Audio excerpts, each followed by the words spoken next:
আমরা ক্ষুদ্র জীব, এত কিছু জানা সম্ভব নয়।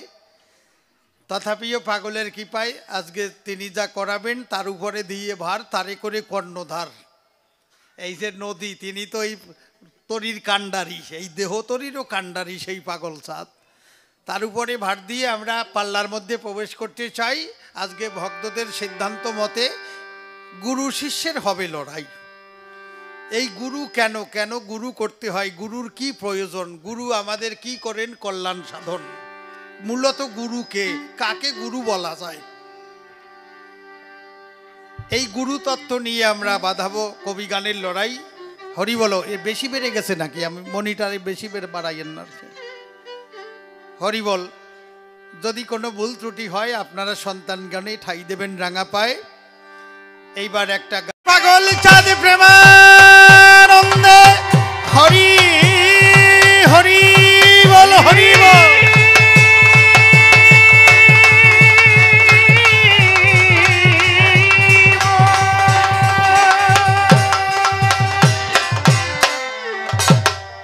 তবে পাল্লায় যাওয়ার আগে যে কথা আমার শিখতে জাগে, যারা যে কর্তৃপক্ষই অনুষ্ঠানের আয়োজন করেছেন, বিশেষ করে দেখলাম এই পাগল চাঁদের মন্দিরের সংঘাধিপতি প্রমথ চাঁদ পাগল আছেন এবং তার সহ সংঘাধিপতি রয়েছেন, তার নাম কি পীযূষ, বোধহয় পীযূষ পাগল, যাদের ঐকান্তিক প্রচেষ্টা এবং সকল ভক্তের সহযোগিতায় এত সুন্দর মহা প্রেমের বাজার মিলাইছেন।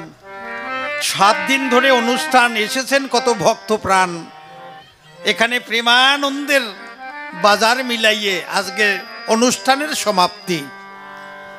তাই আবার হয়তো 1 বছর পরে, ও কালকে অনুষ্ঠান আছে, ও কালকে আবার পদাবলী অনুষ্ঠান আছে। যাক, আমরা ঠাকুরের কাছে, পাগলের কাছে প্রার্থনা করি, পাগল তোমার ভক্তরা যেন অনন্তকাল ধরে এই তোমার প্রেমের বাজার অনুষ্ঠান যেন তারা মিলাইতে পারে এবং সারা পৃথিবীতে যেন পাগলের মহিমা ছড়াইয়ে পড়ে। আমরা পাগলের কাছেই প্রার্থনা করি। তার কারণ পাগলের যে আদর্শ বাণী আমরা যদি মানি, তাহলে আমাদের এই জগৎ সংসার স্বর্গভূমিতে পরিণত হবে। যে আদর্শ তিনি দিয়ে গেছেন, জগতে হানাহানি, মারামারি, কাটাকাটি, লাঠালাঠি, ফেটাফেটি এ আর থাকে না। যেটুক দেখেছি, যৎকিঞ্চিত তার গ্রন্থ মধ্যে পেয়েছি তার লীলার প্রকাশ। হরিবল।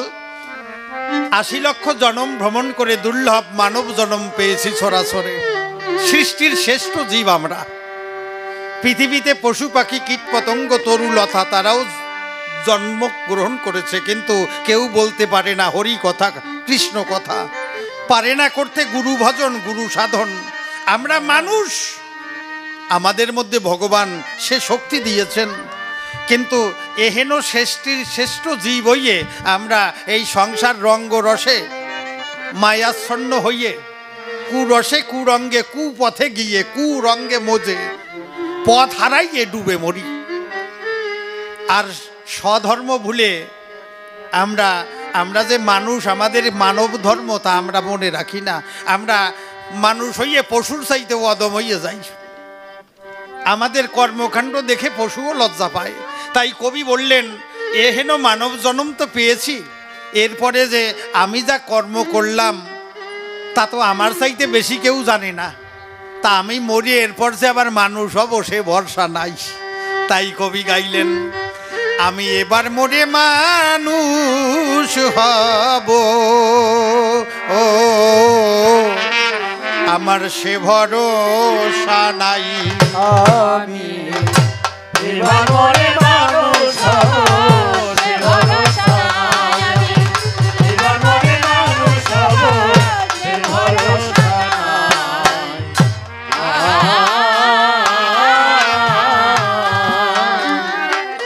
আমি মানুষ নামে, আমি মানুষ নামের মুখোশ পরে, মানুষ নামের মুখোশ পরে, মানুষ নামের মুখোশ পরে কুবাসনায় দিন কাটাই। এবার মরে মানুষ হব, সে ভরসা নাই। আমি এবার মরে মানুষ হব, সে ভরসা নাই।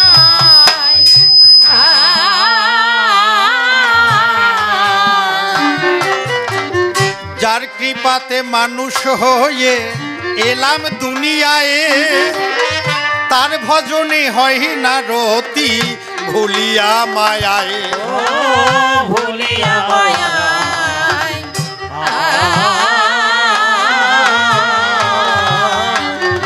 আমি যার কৃপাতে মানুষ হয়ে এলাম দুনিয়ায়, তার ভজনে হয় না রতি ভুলিয়া মায়ায়। ভুলিয়া মায়ায়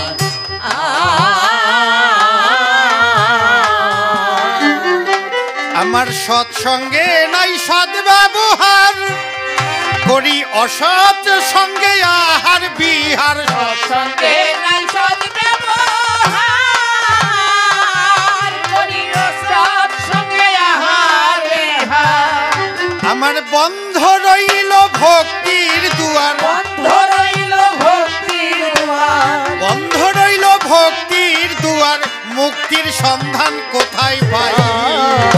এবার মনে মানুষ হব সে ভরসা নাই আমি, এবার মনে মানুষ হব সে ভরসা নাই।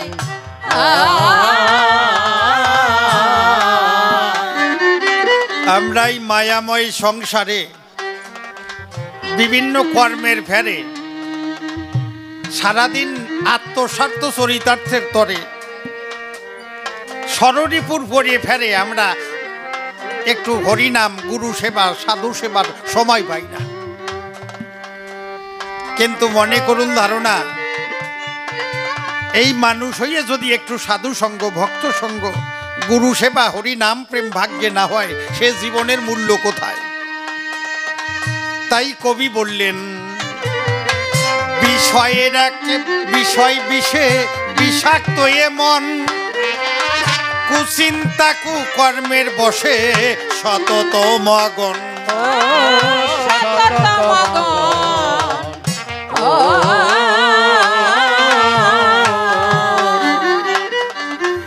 বিষয়ে ডাকে বিষের বাসায় বিষাক্ত এ মন, কুচিন্তা কুকর্মের বসে সতত মগন।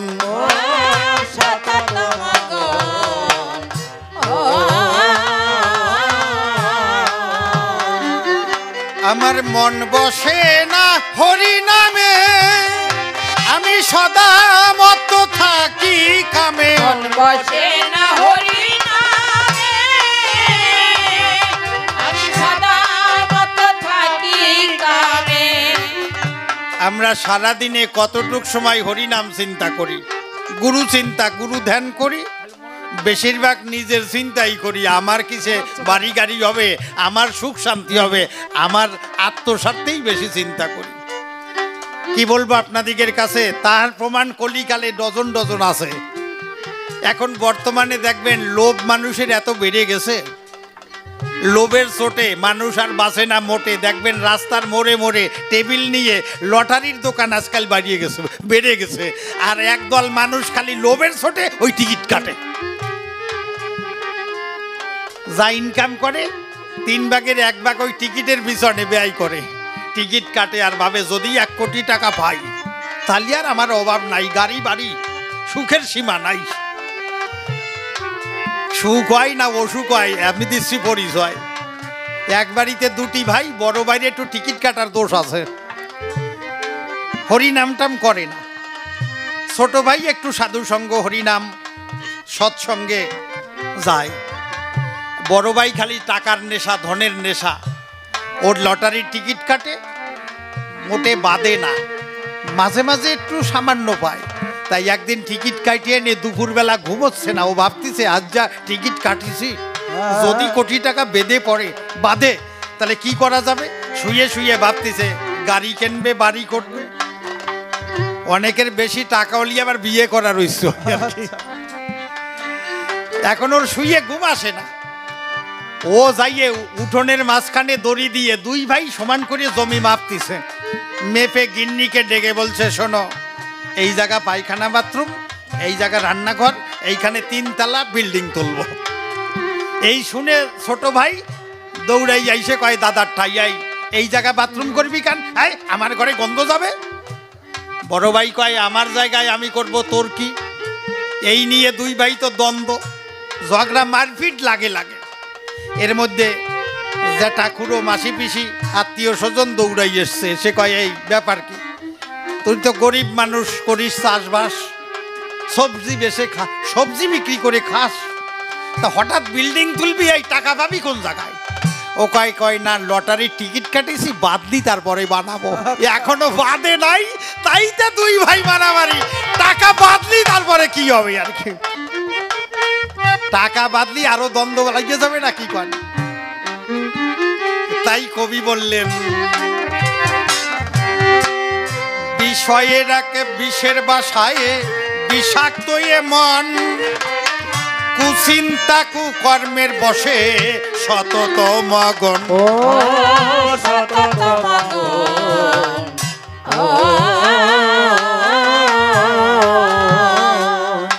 আমার মন বসে না হরি নামে, আমি সদা মত্ত থাকি কামে। মন বসে না হরি নামে, আমি সদা মত্ত থাকি কামে। আমার মন বসে না হরি নামে, আমি সদা মত্ত থাকি কামে। আমার কি হবে যে পরিণামে, কি হবে যে পরিণামে, আমার কি হবে যে পরিণামে, সে ভাবনা করি না। এবার মনে মানুষ হব, সে ভরসা নাই আমি। এবার মনে মানুষ হব, সে ভরসা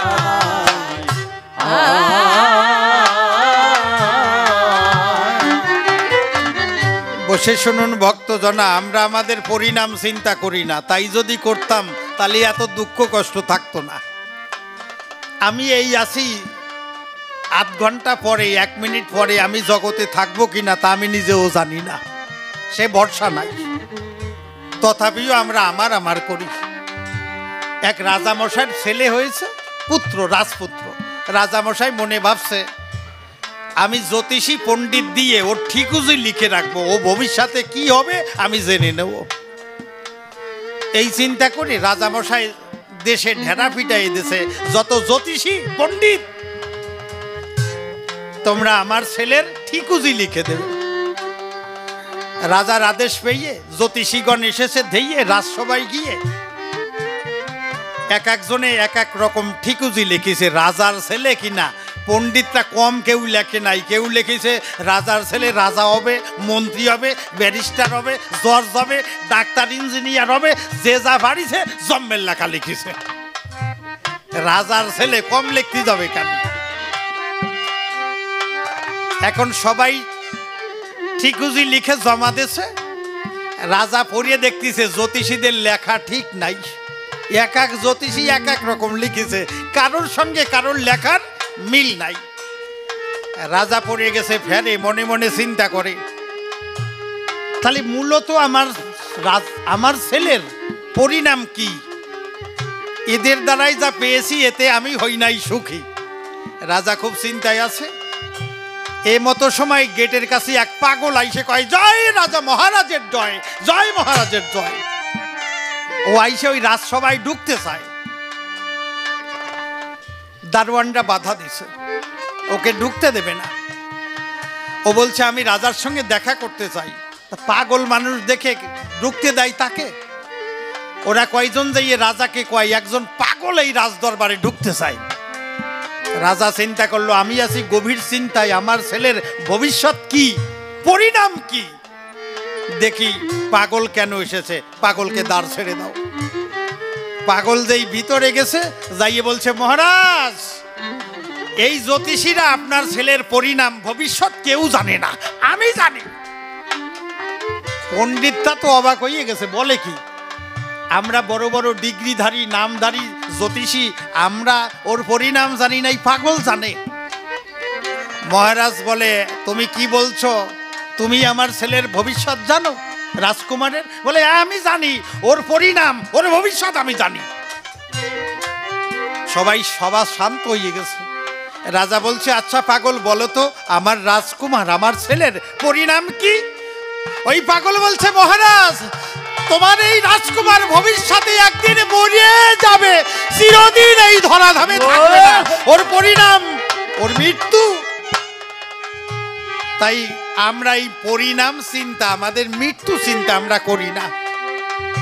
মানুষ যদি প্রত্যেক দিন বসে 5 মিনিট তার মরণ চিন্তা করে যে আমি চিরদিন জগতে থাকবো না, আমি এই আছি, 2 দিন পরে আমি মরে যাব, এই থাকলে এত হিংসা বিদ্বেষ ঝগড়াঝাটি থাকতো কি বলেন? সমাজে গন্ডগোল থাকতো না। আমরা আমাদের পরিণাম ভাবি না। তাই কবি বললেন আমার মন বসে না হরি নামে, আমি সদা মত থাকি কামে। মন বসে না হরি নামে, আমি সদা মত থাকি কামে। আমার কি হবে যে পরিণামে, কি হবে যে পরিণামে, কি হবে যে পরিণামে, সে ভাবনা করি নাই। এবার বলে মানুষ হব সে ভরসা নাই আমি, এবার বলে মানুষ হব সে ভরসা নাই।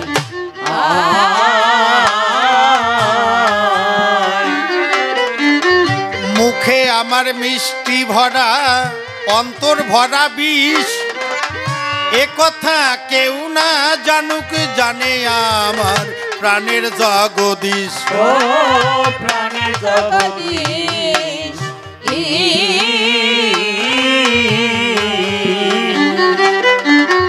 মুখে আমার মিষ্টি ভরা অন্তর ভরা বিষ, এ কথা কেউ না জানুক, জানে আমার প্রাণের জগদীশ। ও প্রাণের জগদীশ,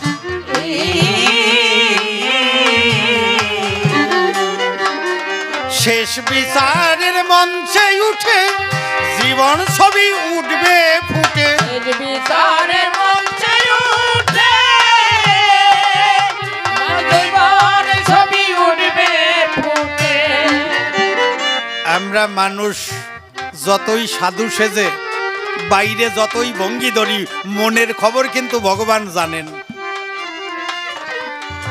আমি বলি আপনাদিগের কাছে কলিকালে কিন্তু অনেক সাজা গোসাই আছে, পোশাক আশাক পরে গুরু ভঙ্গি ধরে, যদি অন্তরে সেই সিদ্ধি পুণ্য প্রাপ্তি ভাব সততা না আসে, কারোর কাছে মানুষের কাছে ধরা না পড়লেও তুমি কিন্তু একজনের কাছে ধরা ভরিয়ে যাবা। মুখের অভিনয় আর অন্তরের ভাব তিনি জানেন।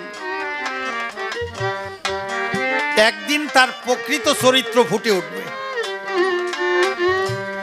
এক বৈষ্ণব ঠাকুর আদর করে এক ময়নাকে পুষিল, সকাল সাজে ময়নাকে কৃষ্ণ নাম শিখাইল। বৈষ্ণব ঠাকুর ময়নাকে হরে কৃষ্ণ রাধা হরে কৃষ্ণ এই নাম শিখাইছে। ময়না পাখি শুনে শুনে বাড়ি সুন্দর শিখেছে। ওই ময়না ভোরবেলা উঠেই খাঁচার মধ্যে থেকে বলে হরে কৃষ্ণ রাধা হরে কৃষ্ণ রাধা, ভালো হয় না হয় আদা আদা।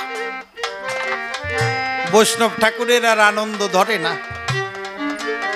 আমার ময়নায় কৃষ্ণ নাম করে। একদিন রাস্তা দিয়ে এক মৌলভী সাহেব হেঁটে যখন যায়, ওই বৈষ্ণব ঠাকুর তখন ডাক দিয়ে জানায়, ওই মৌলভী ভাই শুনে যাও, আমার ময়না পাখি কি সুন্দর হরে কৃষ্ণ নাম করছে। মৌলভী কয় বলো কি বৈষ্ণব গোসাই, ময়নায় আবার হরে কৃষ্ণ কয়, কয় শুনে যাও। মৌলভী কাছে গেছে, বৈষ্ণব বলাচ্ছে ময়না বলো হরে কৃষ্ণ রাধা। ওই ময়নায় বলছে হরে কৃষ্ণ রাধা হরে কৃষ্ণ রাধা। ওই মৌলভী খানিকটা কান পাতিয়ে শুনে টুনে কয় না না না না, তোমার ময়নায় ওই কথা বলে না। তাই কি বলে? কয় তোমার ময়নায় বলে আল্লাহ রসুল খোদা, আল্লাহ রসুল খোদা। বৈষ্ণব কয় না, আমি শিখিয়েছি হরে কৃষ্ণ রাধা, তুমি ভুল শোনো। ও কয় না, তুমি ভুল শোনো। এই নিয়ে দ্বন্দ্ব বেঁধে গেছে। এই সময়ে রাস্তা দিয়ে একজন সবজি ব্যাপারী যাচ্ছে, ভ্যানে করে সবজি বেচে এক লোক। ওই বৈষ্ণব কয় এই ভাই তুই একটা সালিশি করে দিয়ে যা, একটা মীমাংসা করে দে, দেখতো আমার ময়না পাখি কি বলে। আমি ওরে হরে কৃষ্ণ নাম শিখেছি, আর মৌলবী কয় কিনা ও নাকি কয় আল্লাহ রসুল খোদা, তুই শোন তো কি কয় কথা। এবারে সবজি ব্যাপারী কয় গোসাই একটু বলাও। বৈষ্ণব গোসাই বলছে বলো ময়না হরে কৃষ্ণ রাধা। ময়নাই ওই রকম কয় আধা আধা হরে কৃষ্ণ রাধা। ওই সবজি ব্যাপারী খানিকক্ষণ কান পেতে শুনে টুনে কয় না না না না না, ওসব বলে না। কয় কি বলে? কয় তোমার ময়নাই বলে পিঁয়াজ রসুন আদা, পিঁয়াজ রসুন আদা। বৈষ্ণব শোনে হরে কৃষ্ণ রাধা, মৌলবী শোনে আল্লাহ রসুল খোদা, আর সবজি ব্যাপারী শোনে পিঁয়াজ রসুন আদা। তাহলে বাঁশি বাজে একই তানে, যার যেমন কান তেমন শোনে। মানুষের অন্তরে ভাব হচ্ছে সিদ্ধির কারণ, যার মন যেমন সে তো শোনে তেমন। তাই পাগল সাদের যে নিদর্শন, মন গুণে সে করে সেরকম ক্রয়। এই প্রেমের বাজারে এসে ভক্তগণ, যার মন যেমন সে তেমন শুনতে পায়।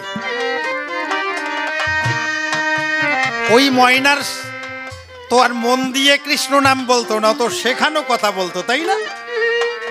ওই ময়নারে বৈষ্ণব গোসাই একদিন ছেড়ে দিয়েছে আনন্দ করে খাসার থেকে। ও উঠোনে যাইয়ে মনের আনন্দে ছোলা মটর খায়। একটা হুলো বিড়াল আছে ওই বৈষ্ণবের আলয়, বৈষ্ণবের বাড়িতে একটা হুলো বিড়াল আছে। ও মেলা দিন ধরে ভাবছিল ময়না তুই খাসার মধ্যে ছোলা দানা খাস, তোরে যদি একদিন ফাঁকায় পাইতাম তোর গার মটকাই আমি পিকনিক করতাম। ময়নারে কোনোদিন বাগে পাই নাই। ওই বৈষ্ণব গোসাই ময়নারে আনন্দের ছোটে ছাড়িয়ে দিয়েছে, আর ওই বিড়াল ফাঁকায় পাইয়ে ওত পাতিছে। সময় বুঝে অমনি যাইয়ে যখন পড়ছে ঘাড়ে, রাধা নাম ভুলে গিয়ে ময়না কেউ করিয়ে ডাক মারে। ময়নার আর হরে কৃষ্ণ রাধা মনে নাই, কেউ করে ময়না মরিয়ে গেছে। বাবা ওই ময়না যদি মন প্রাণে কৃষ্ণ নাম বুঝতো, জানতো, ডাকতো, ভজন করতো, অন্তিমকালে ওই নাম তার মনে আসতো। কিন্তু ময়না তো শিখানো বলি বলেছে, ওর মরার সময় আর কৃষ্ণ নাম মনে আসে নাই। তাই যারা প্রকৃত ভক্ত, যারা গুরু পাগল চাঁদের ভক্ত, যারা পাগলের নাম স্মরণ করে দিবানিশি, তাদের অন্তিমকালে সেই পাগলের নাম স্মরণ করতে করতে পাগলের চরণে সবাই ঠাই পাবে। পাগলের চরণ তরি ভরসা করি এই ভব সিন্ধু পার হয়ে পাগলের ধামে তারা পৌঁছে যাবে। তাই দিবানিশি মনে প্রাণে অজপাতে পাগলকে পাগলের চরণ সদা স্মরণ রাখতে হবে, তার বাধা বিঘ্ন থাকবে না, সব হবে জয়। কবি বললেন শেষ বিচারের মঞ্চে উঠে জীবন ছবি উঠবে ফুটে, বিচারের মঞ্চে উঠে জীবন ছবি উঠবে ফুটে। অসীম বলে কর ফুটে, অসীম বলে কর ফুটে, অসীম বলে কর ফুটে, সাধুর কাছে ক্ষমা চাই। এবার মনে মানুষ হব সে ভরসা নাই আমি, এবার মনে মানুষ হব সে ভরসা নাই।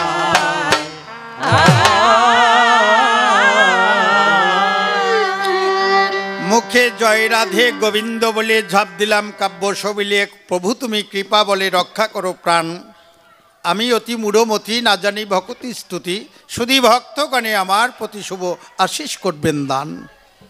বন্দনার ভাব করে ক্ষান্ত অদ্য কবির যে বৃত্তান্ত, তার আদি অন্ত চূড়ান্ত করতে চাই। জানেন জ্ঞানী সকলে কবিগান গাইতে গেলে আমরা দুই কবি দুই দলে দাঁড়াইয়ে সভা তলে যুক্তি তর্ক দর্শন বলে দ্বন্দ্বমূলক কবিগানের বাধাই লড়াই। সেই লড়াইয়ের মধ্য দিয়া আসে আনন্দরার সুয়াইয়া, জ্ঞানীবর্গ বসিয়া সবাই করেন পান। সেভাব ধারা নিয়েছিতে দাঁড়াইয়েছি এসব হাতে, আমরা দুই কবিতে সভাতে গাইতে কবিগান। আমার নাম দেবাশিস সরকার, সে নাম করে পরিহার। এইবার আমি সভা মাজার শিষ্য সদানন্দ নামটি করিলাম ধারণ।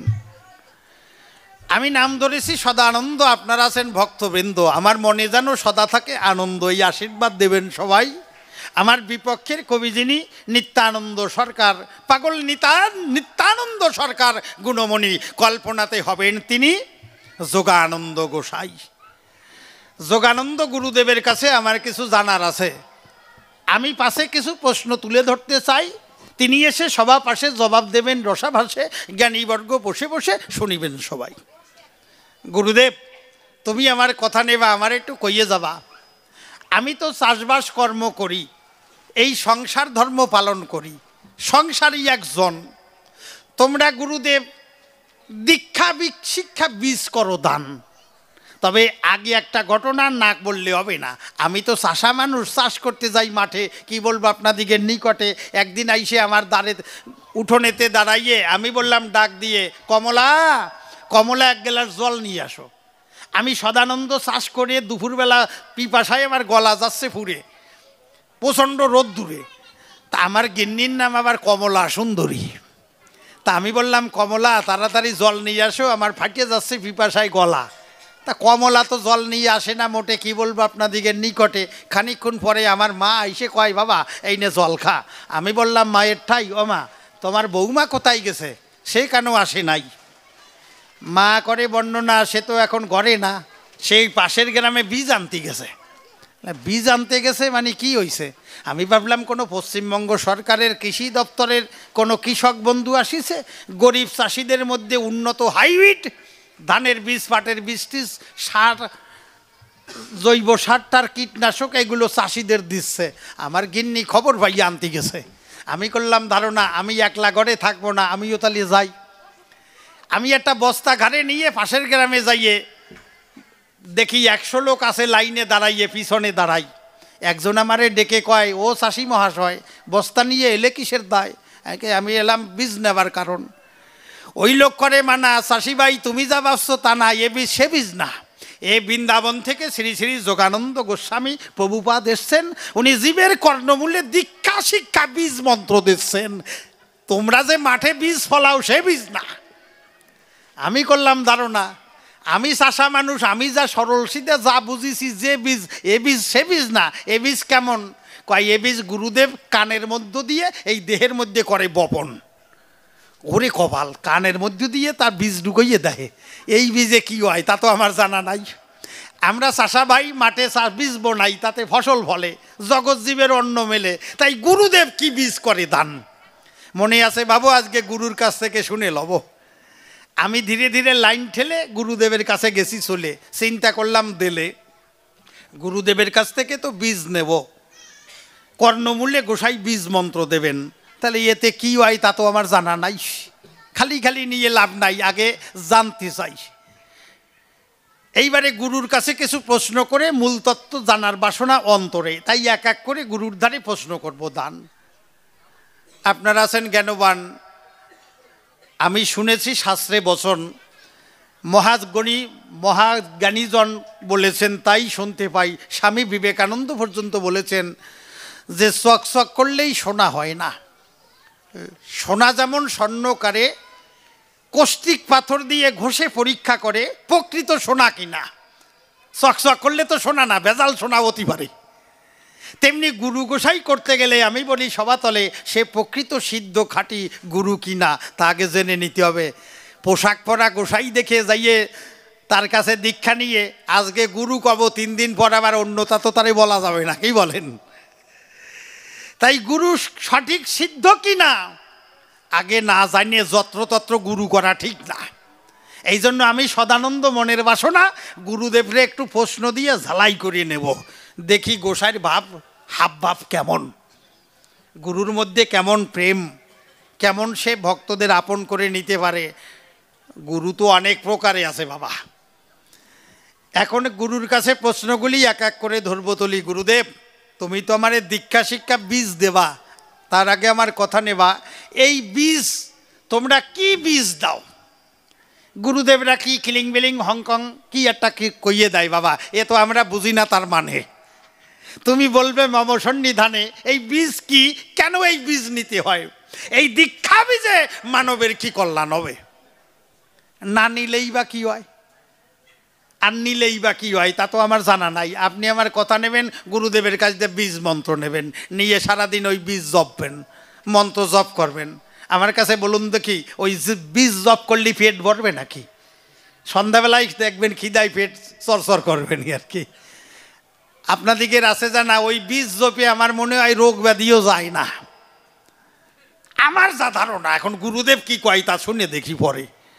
তা গুরুদেব নিবেদন তোমার দ্বারে, তুমি একটু বলবে কৃপা করে এই কেন দীক্ষা শিক্ষা মন্ত্র নিতে হয়। এই প্রথম প্রশ্ন আনি ধরলাম, সবাই টানি, আপনারা জ্ঞানীগুণী শুনলেন সবাই। দ্বিতীয় প্রশ্ন তারে দিতে চাই, প্রকৃত গুরু কে হবে? গুরু কেমন করে চেনা যাবে? গুরুর কি লক্ষণ, গুরুর কি ধরন? বহু পোশাক পরে কত গুরু ঘরে পড়ে, আমরা খাঁটি গুরু বলবো কারে? তুমি একটু বলবে গুরু নাম ভজ নাম চিন্ত নাম করো সার, নাম ভিন্ন কলির জীবের গতি নাহি আর। কিন্তু আমি যা দেখতে পাই কলির জীবে মানুষ সবাই হরি নাম করে না। আপনারা আমার কথা নেবেন, শিক্ষিত বুদ্ধিজীবী সমাজ একটু চিন্তা করে ভেবে দেখবেন, কলির মানুষ বলতে গেলে সারা পৃথিবীর মানুষকে নিয়েই তো কলি বলে নাকি? না এই খালি নবদ্বীপ, বৃন্দাবন, উত্তর 24 পরগনা, দক্ষিণ? আমার কাছে বলুন দেখি, চীন দেশের মানুষ হরিনাম করে নাকি? চীনে তো কত মানুষ কর্মে মগ্ন সর্বক্ষণ। আমি করি বর্ণনা, চীনের মানুষ একজনেও হরিনাম করে না, ওরা হোয়াং সুং সাং সিং করে কথা কয়। কি কয় তা বোঝা বাড়ি দায়। আমরা বাঙালি পড়ি, সমস্যা সে তো বোঝার কায়দা নাই। ও গোসাই, তোমরা বলো হরিনাম ছাড়া জীবের গতি নাই। তুমি বলবে সম্প্রতি হরিনামে জীবের কি হয় গতি, আর না করলে কি হয় ক্ষতি। একটু তার জবাব চাই। আচ্ছা, হরিনাম করিয়ে বা কি হবে, না করলি বা কি হবে? আমি যাহা দেখতে পাই কর্ম ছাড়া গতি নাই। কর্মে ধনী মানি সুখী সবাই, একমাত্র কর্মের জোরে। আর এই গোসাইরা কর্ম ছেড়ে সারাদিন হরিবল হরিবল করে, শেষে পরে ফেরে পেটে ভাত দাঁত জোটে না একেবারে। তারপরে এই জীবের দ্বারে যাইয়ে হরে কৃষ্ণ হরে ঝুলি যেন ভরে খাই ভিক্ষা করি। এই কর্মী সংসারী মানুষের বাড়ির চাল ডাল নিয়েই তাদের জীবন বাঁচায়। তাই আমি যাহা দেখতে পাই আমাদের সংসারীর উপরে আর কেউ নাই, আমরাই শ্রেষ্ঠত্ব মহান।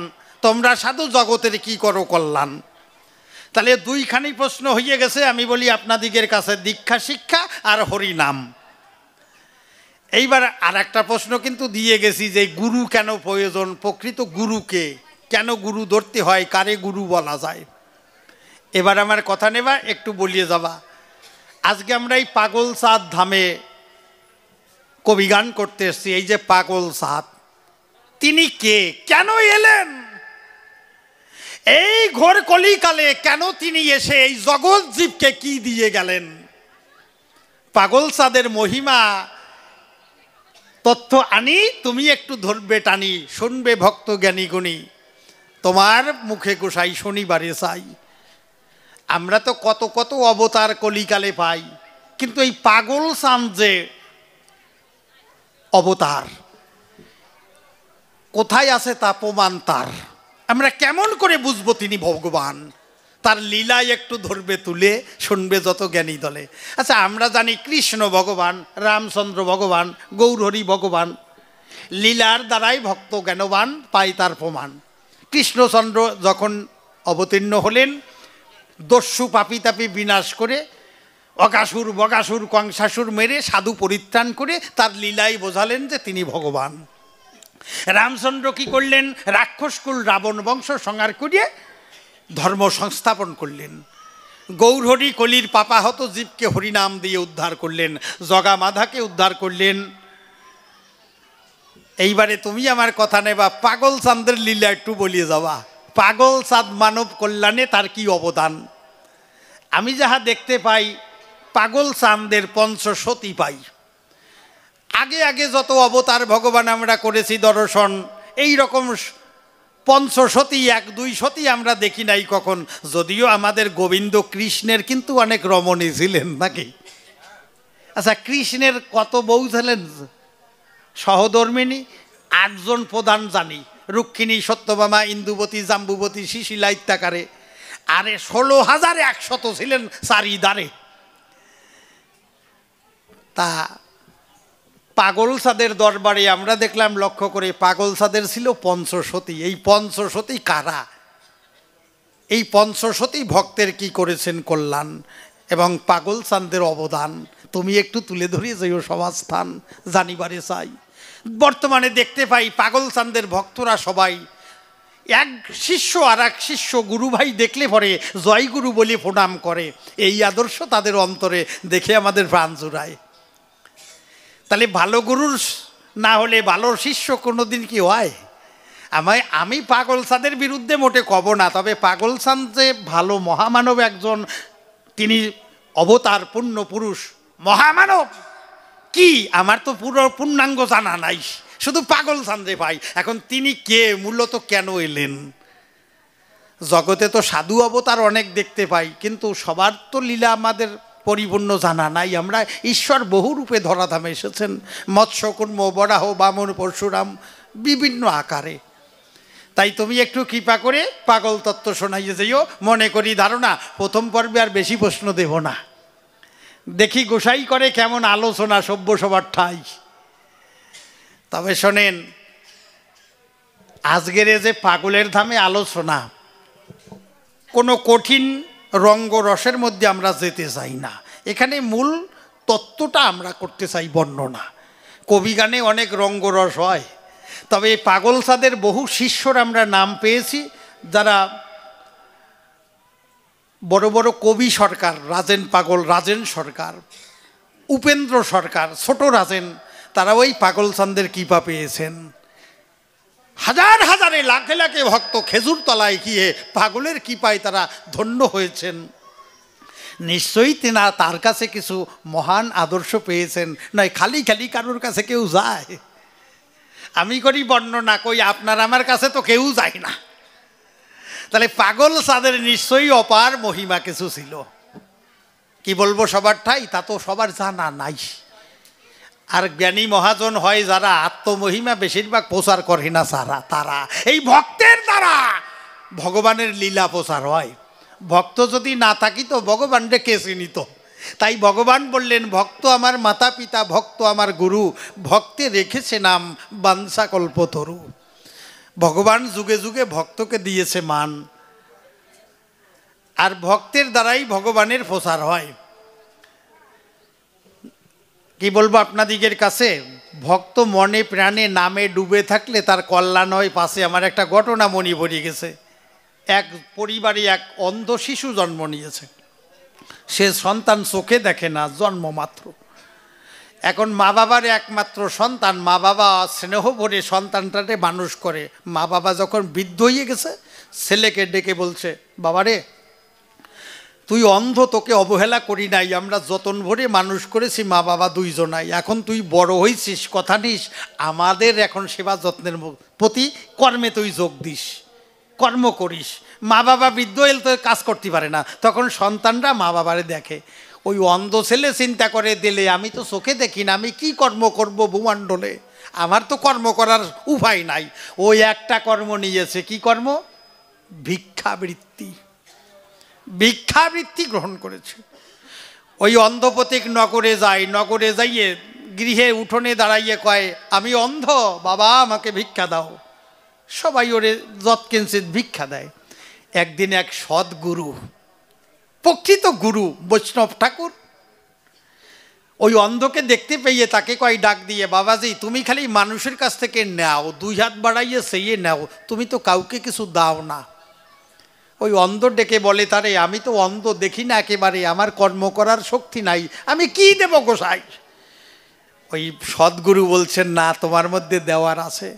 তোমাকে বিশ্বপিতা ভগবান তিনি কথা বলার শক্তি দিয়েছে, তার নাম করার ক্ষমতা দিয়েছে। তুমি তো তার নাম করতে পারো, তুমি তার নাম করো, তুমি ভিক্ষা নেবে, বিনিময়ে তার নাম করবে, নাম প্রচার করবে, কর্ম করা হবে। ওই অন্ধভাবে তাই তাহলে দেখি নাম করিয়ে কি পাই। ও পরের দিন যখন নগরে গেছে, নগরে যাইয়ে গৃহীর বাড়িতে যাই বলছে, হরে কৃষ্ণ বাবা আমাকে ভিক্ষা দাও। যখন হরে কৃষ্ণ বলে, ওই বাড়ির যারা কর্তামশাই তারা চিন্তা করে, দিলে বাবা বাবা অন্ধ হলেও সে গোবিন্দের নাম করছে। ওরা যারা এক মুষ্টি দিত, এইবার দুই মুষ্টি করে দেয়। বাবা দেখবেন ভক্ত যদি আর এক ভক্তরে পায় অন্তরে প্রেমানন্দ হয়। আপনারা পাগল চাঁদের যারা ভক্ত, এই যে মালা, রূপোর মালা, চন্দনের কাঠের মালা দিয়েছেন, এই মালা নেওয়া ভক্ত যদি আপনি দিল্লি যাইয়ে ট্রেনের মধ্যে একজন দেখেন, বোম্বে যাইয়ে দেখেন, আমেরিকায় যাইয়ে দেখেন, আপনার অন্তরে মনে হবে হে আমার গুরু ভাই, আমরা একই পিতার সন্তান। অন্তরে একটা অনাবিল প্রেমানন্দ সৃষ্টি হবে। তখন বিভেদ থাকবে না, অভেদ আত্মা, অভেদ জ্ঞান হবে, আমরা একই গুরুর সত্তা। তাহলে ভক্ত ভক্তকে দেখলে প্রেমানন্দ পায়। এবারে ওই অন্ধপথিক যখন বলে হরে কৃষ্ণ বাবা ভিক্ষা দাও, ওই যে এক মুষ্টি দিত সে 3 মুষ্টি দেয় আনন্দে। অন্ধ চিন্তা করে অন্তরে ওই বৈষ্ণব গোসাই গুরুদেবের কথা শ্রবণ করে আমার লাভ হইছে।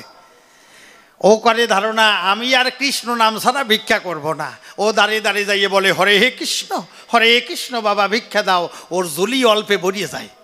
এইবারে নাম জপতে জপতে এমন হয়ে গেছে ওর অজপাতে নাম চলছে, সবসময় ওই কৃষ্ণ নাম আর ভোলে না।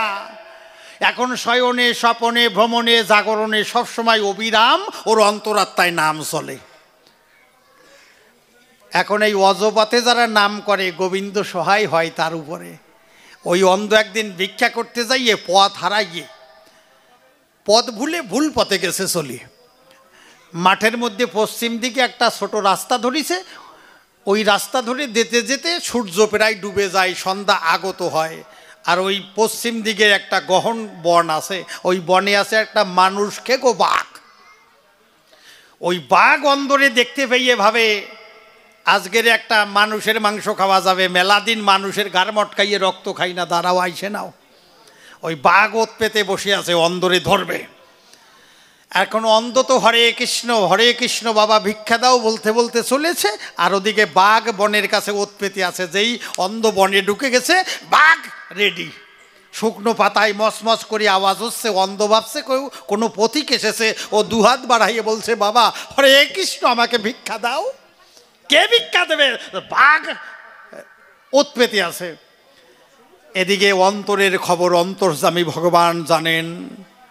বৈকুণ্ঠে লক্ষ্মী দেবী বলছে প্রভু আমার ভক্ত যে নাম করছে, দিবানিশি অন্তরে নাম করে, তাকে খাবে বাঘে ধরে। আমি সকলে কিছু সইতে পারি, ভক্তের অঙ্গের আঘাত সইতে নারি। হে দয়াময় তুমি রক্ষা করো ভক্তকে, যাও বনালয়। প্রভু এসে তখন ওই বাঘ আর ওই অন্ধের মাঝখানে দাঁড়ায়। যখন গোবিন্দ গোলক বিহারী হরি দাঁড়ায় পড়ে, কি বলবো আপনাদিগের ধারে ওই বাঘ ওই রূপ দর্শন করে চিন্তা করে এমন রূপ আমি কভু হেরি নাই। অনাবিল এক আনন্দ রূপরশ্মি রাশি, যেন কোটি সূর্য সমতেজ রশ্মি। এবং গোবিন্দের মাধুর্য মণ্ডিত মুখখানি দেখে ওই বাঘের আর হিংসা নাই। বাঘ চিন্তা করে অন্তরে আমি পশুকুলে জন্ম পেয়েছি, কিন্তু এই রকম রূপ কোনোদিন দেখি নাই নয়ন ভরে। ওর আর হিংসা নাই, অপলক নেত্রে সেই আছে। আর গোবিন্দের পায়ের রুনুঝুনু নুপুরের আওয়াজ শুনে অন্ধপতিক কয় তখনে কে এলে বাবা, বাবা আমাকে ভিক্ষা দাও। কাকে ভিক্ষা দেবে? তখন গোবিন্দ ভাবছেন অন্ধ তো জানে না। গোবিন্দ মধুর সুরে বলছেন অন্ধপথিক তুমি কার কাছে ভিক্ষা চাইছো? আমি তো সাধারণ পথিক না, সাধারণ পথিক না, তবে তুমি কে? তখন গোবিন্দ বলছেন আমি কে জানো? তুমি যাকে দিবানিশি অন্তরে হরে কৃষ্ণ বলে ডাকো, আমি তোমার সেই হরে কৃষ্ণ এসেছি, তোমাকে বাঁচাতে এসেছি। তোমাকে আজকে বাঘে ধরে খেত, তুমি আমার ভক্ত, তোমাকে রক্ষা করতে এসেছি। তাই যারা গুরু মন্ত্র, গুরুকে স্মরণ রাখে, গুরুকে পায়, তাদের অকল্যাণ হয় না, তাদের মরণ নাই। অন্ধপথিক বলছে প্রভু তুমি এলে, তুমি কৃপা বসে এলে, কিন্তু আমি তো এই দুনয়ন অন্ধ বলে আমি তোমাকে দেখতে পারি না গোবিন্দ। তুমি যখন কৃপা করেছো আমাকে কৃপা করে তোমাকে একবার দেখার মতন শক্তি দাও। ভক্তের ব্যাকুল নিবেদনে গোবিন্দ তখন দিব্য দৃষ্টি করলেন দান। গোবিন্দর দিব্য দৃষ্টি পেয়ে অন্ধ দুচোকে দেখে তাকাইয়ে সম্মুখে চতুর্ভুজী নারায়ণ হ্যাঁ কৃষ্ণ গোবিন্দ বলে পড়েছেন চরণ তলে। ভক্ত ভগবানের মধুর মিলন হলো, ভক্তগণে প্রেমানন্দে একবার হরি হরি হরি বল হরি বল। তাই প্রকৃত ভক্ত যারা, প্রকৃত শিষ্য যারা, গুরুর চরণে আশ্রয় নিলে গুরু কৃপা বলে রক্ষা পাবে তারা। যাক মনে করি ধারণা প্রথম পর্বে আসি, বেশি আর কব না। এইবারে সবার ঠাই আর একখানা গান গেয়ে আমার প্রথম পর্বে রীতি টানতে চাই। আপনারা যোগানন্দ গোস্বামীর মুখে জবাব শ্রবণ করবেন সবাই।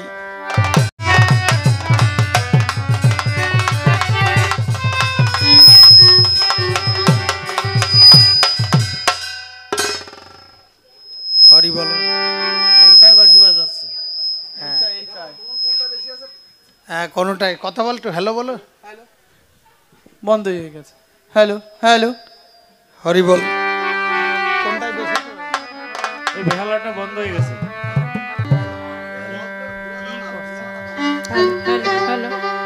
এই মনিটরগুলো একেবারে কাছাকাছি তো, এই জন্য মনে হয় একটু মাঝে মাঝে কিসকিস করে উঠতেছে। এই যে আবার এগুলো একটু ঠিকঠাক করে চেষ্টা করে দেখবেন। হরি বল হরি বল। আচ্ছা কোনটা মন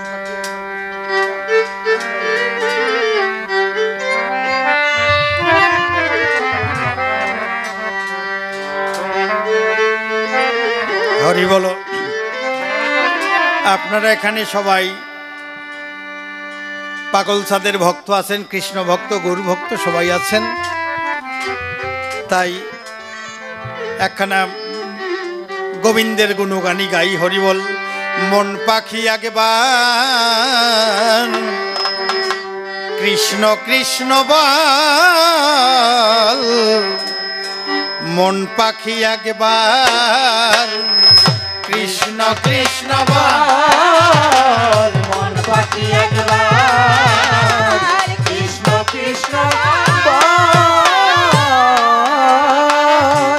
ছেড়ে দেহের খুঁটি নাটি, ছেড়ে দেহের খুঁটি নাটি, সোজা পথে চল, মন পাখি একবার কৃষ্ণ কৃষ্ণ বল, মন পাখি একবার কৃষ্ণ কৃষ্ণ বল। যত তন্ত্র মন্ত্র রীতিনীতি শাস্ত্র গ্রন্থ বেদাচার, রাধা প্রেমে বাধা হরি যিনি কৃষ্ণ মূলাধার।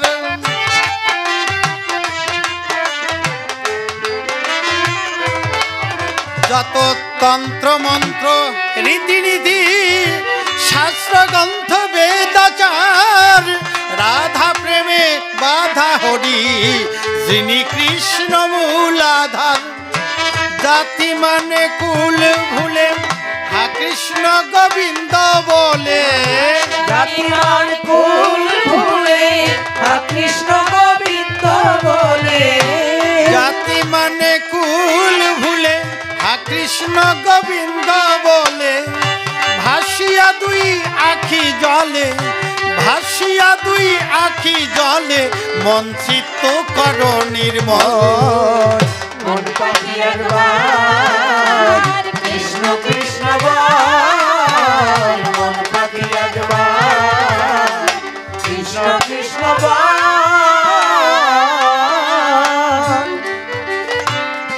কাম ক্রোধ ষড়রিপু দেহ মাঝে নীল ঠাই,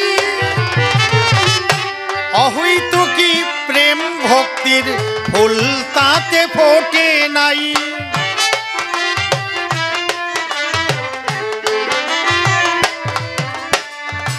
কাম ক্রোধ ষড়রিপু দেহ মাঝে নীল ঠাই, অহৈত কি প্রেম ভক্তির ফুল তাতে ফোটে নাই। মায়া মোহে অজ্ঞান অন্ধ জ্ঞানে আঁখি হলো বন্ধ, মায়া মোহের অজ্ঞান অন্ধ, জ্ঞানের আঁখি হলো বন্ধ। মায়া মোহে অজ্ঞান অন্ধ, জ্ঞানের আঁখি হলো বন্ধ। কৃপা করে হে গোবিন্দ, কৃপা করে হে গোবিন্দ, রাখো শ্রী চরণ তল। মন পাখি একবার কৃষ্ণ কৃষ্ণ বল, মন পাখি একবার কৃষ্ণ কৃষ্ণ বল। দিন দেবাশিস কয় আমার মতন কেউ নাই ভাবে অভাজন। আমার রঙ্গরসে জন্ম গেল, করলাম না হরির ভজন।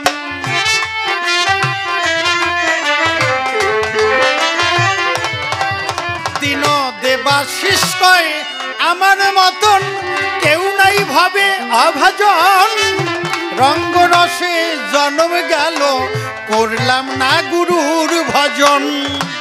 আজিও সেই বৃন্দাবনে বাঁশি বাজে গোচারণে, আজও সেই বৃন্দাবনে বাঁশি বাজে গোচরণে।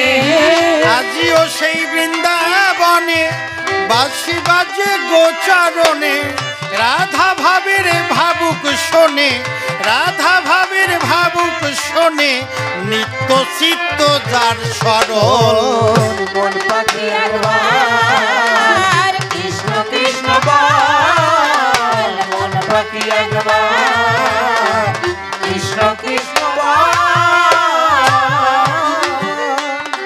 আমি কল্পনাতে এ সভাতে শিষ্য সদানন্দ, বিপক্ষেতে আসবেন গুরুদেব তিনি যোগানন্দ। গুরুদেব সাধন ভজনে সিদ্ধ একজন, আমি হই সংসারী।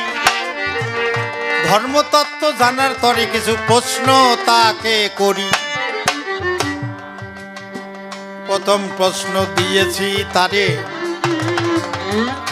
শুনেছেন জ্ঞানবান, গুরুর কাছ থেকে দীক্ষা শিক্ষা নেবার কি বা প্রয়োজন?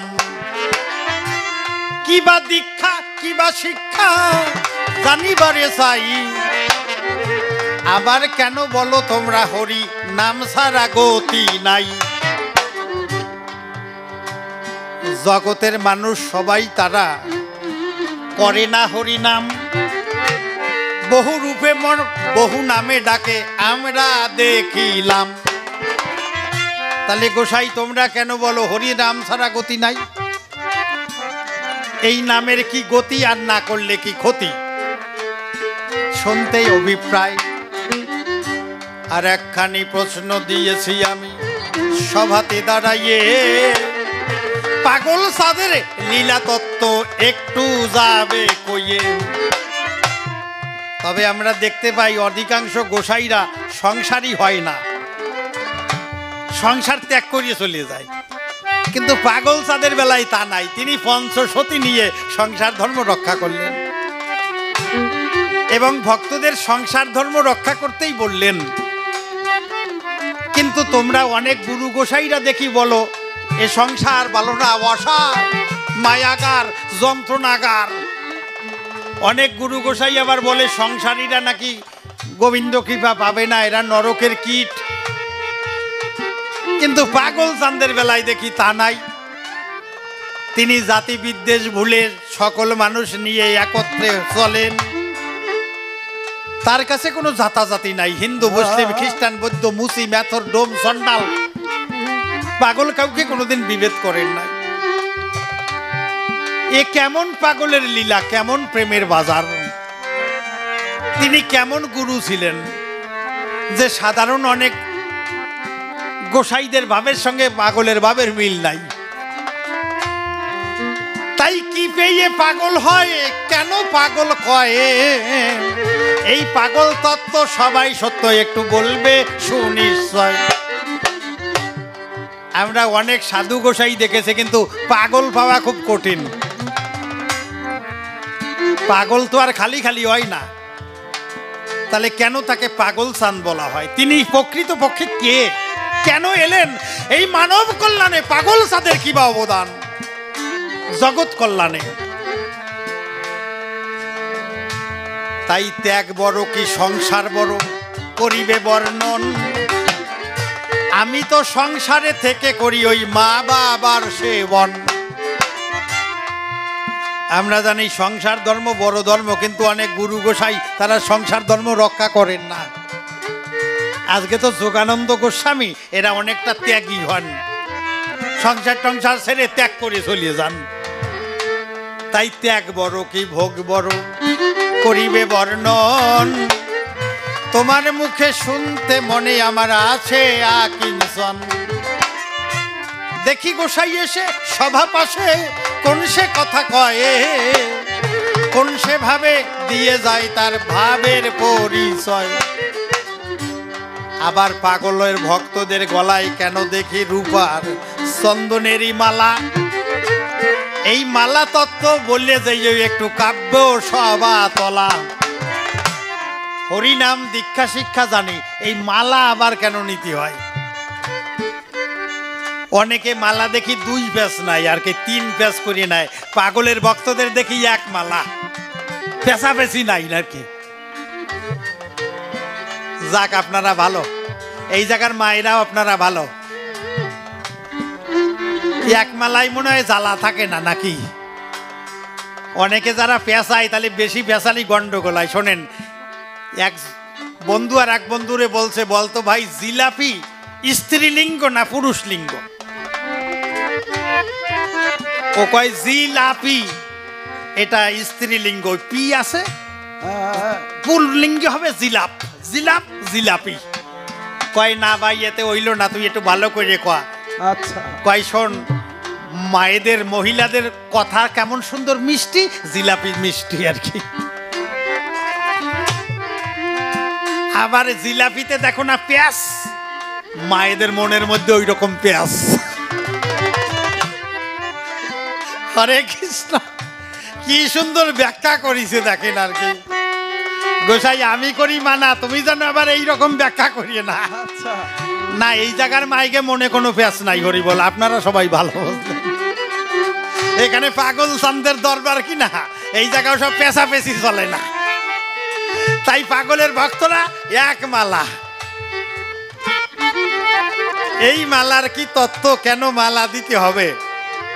সব ভক্তের গলে মালা দোলে, মন দোলে আর প্রাণ দোলে, গলায় কত সুন্দর মালা দোলে। এই মালার তত্ত্ব একটু কইয়ে যাইও। যাক, গুরুদেব তো, গুরুদেবের কাছ থেকে আজ সর্বতত্ত্ব জেনে নেব। তবে আমরা বহু শাস্ত্রে দেখেছি, আগে যদি স্বামী মারা যেত, স্ত্রীকে বেঁধে জ্যান্ত চিতাই পোড়াইয়ে মারত, একে বলতো সতীদাহ প্রথা। আবার এই বিধবা রমণীদের কোনোদিন বিয়ে দেয় নাই কেউ, তাদের দেবদাসী বানাতো, সেবার দাসী বানাইয়ে বৈষ্ণবরা নিয়ে ঘুরে বেড়াতো। সঙ্গে আশ্রয় পাত্রী, জলপাত্রী, তেলপাত্রী, ফুলপাত্রী, ভজন পাত্রী, বিয়ে করতো না, এদের বলতো সেবার দাসী আর কি।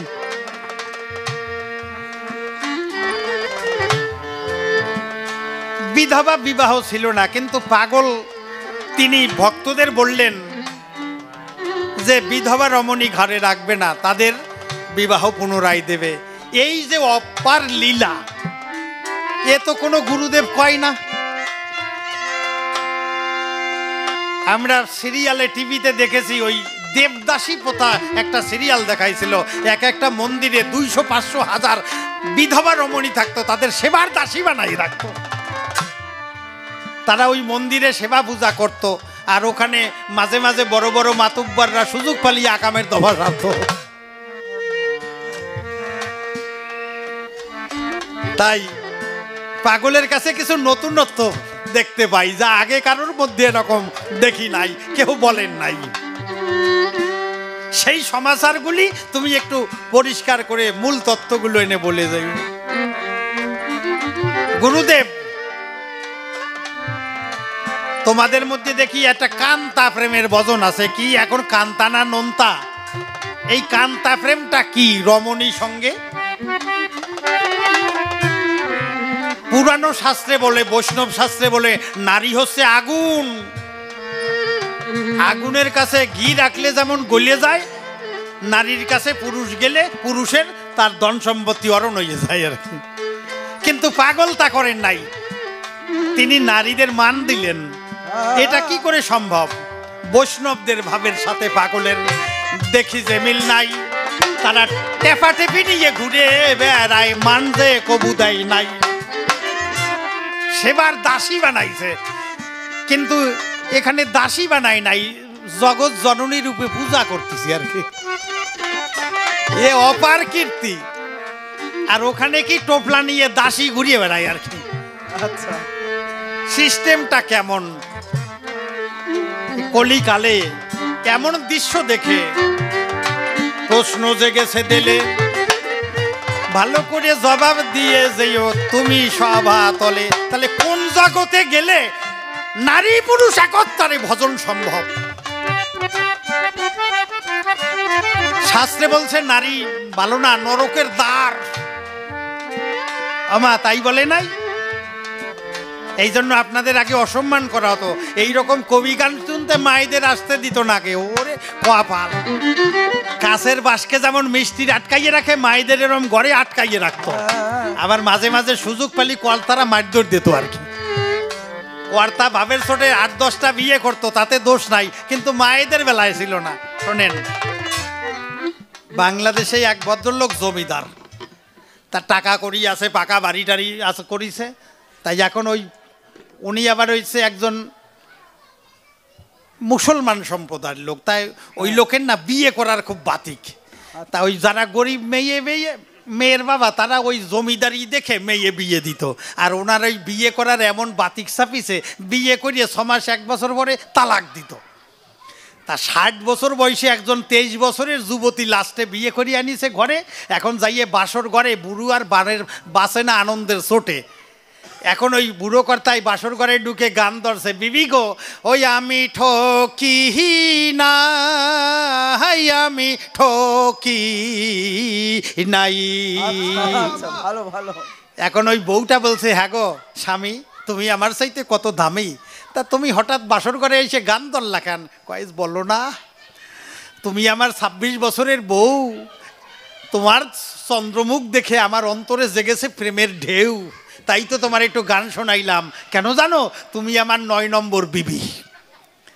ওই বউটাই এই শুনে বউটাই আবার গান ধরছে, ওগো স্বামী আমি ও ঠকি নাই, আমি ঠকি নাই।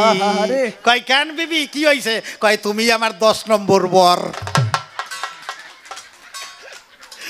কয় তুমি 9 নম্বর বউ আনিছো, তুমি আমার 10 নম্বর বর। ভালো ভালো। আমিও ঠকি নাই। তা মায়েরা, আপনারা কর্তারা খালি অন্যায় করবেন আর মানিয়ে নেবেন, আপনারাও ঠকবেন না। জয়রাধে। যা পাগল চাচ্ছে ঠকানো শিখাই নাই, তিনি দেশেন মান। যাক দেখি এখন গোসাই আইসে কোন কথা কয়, কোন ভাবের ভাবতত্ত্বই উঠাইয়ে লয়। আপনারা জ্ঞানীবর্গ শুনিবেন সবাই, আমি আর বেশি কেন বলতে দাঁড়িয়ে যাই। আচ্ছা, এই ভক্ত তো মালা নিয়ে আইছে আর কি। জয় রাধে, হরি বল, জয় রাধে।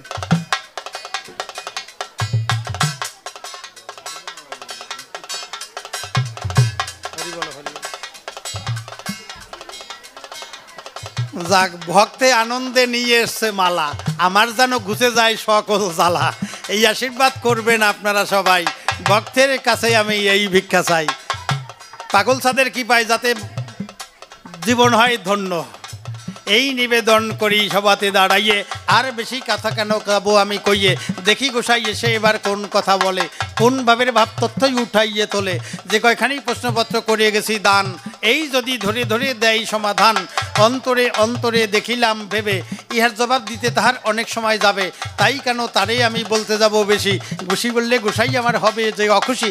যদি আমার বলতে গিয়ে দোষ ত্রুটি হয়, নিবেদন করে যাই ভক্তের রাঙা পায়। আপনারা হৃদয়ে তা রাখিবেন না জমা, আপনার সন্তান গানে করে দেবেন ক্ষমা।